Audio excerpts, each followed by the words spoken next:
6:51, 40 degrees, teaching about the past to help them understand the present. A social studies teacher at Eagle River High School wants his kids to understand how history relates to them. Perry Lewis, this week's Teacher of the Week, considers himself the catalyst to make that happen.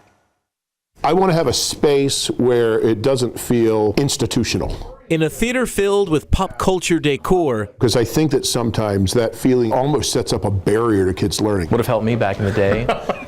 We can get the fish and we can get the timber. This is Perry Lewis's stage. I kind of joke that I'm kind of a frustrated actor, and here's my captive audience, 5 days a week, The script? It's that big Puritan migration. An adaptation of the history books. Those folks that had come for religious reasons, and now all of a sudden the kids just want the money. His performances, award-winning. He makes the history lesson more of a story that's never hard to listen to or boring. Stories you could categorize as dramatic comedies. That's all the kids care about now, is they just want cash, cash, cash, cash, cash.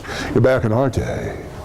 We were there for good, important, ideal reasons. I try to employ humor as much as I can. I think that kind of breaks down.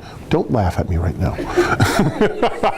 If that moment is any indication, Mr. Lewis goes on to explain how humor breaks down the barrier between student and teacher, helping them better connect with him and the content. It's the secret to his success. I guess I try, from my standpoint, to make it so that it's not just stuffy books and dates. Oh, we can put the poor people down in Georgia? That'll work. That's great. They form a nice little buffer. Unlike math, science, and English, where Lewis says there's an immediate need to learn the subject matter, passing on the importance and practical applications of the study of history presents its own set of challenges. It employs quite a bit of tools to try to get people that aren't inherently interested in stuff that took place 200 years ago to find some connection to their own personal lives, and in a way in which they find that material meaningful. Your parents ever complain about kids today? Yeah, all the time. And guess what their parents complained about? Kids today. But Mr. Lewis has a knack for it. So before, did you like history? Not really, actually. I didn't really like history because I thought of it as just facts and dates and all that stuff, and that was what it was, and I would just copy it, memorize it. People do that still today. Oh, they're not looking out for us down in Juneau. They want to take our PFD. But now I really like it because it's put into a perspective. All thanks to a teacher that will likely be remembered in their own personal history books years from now. The person with the most stuff is the most powerful group.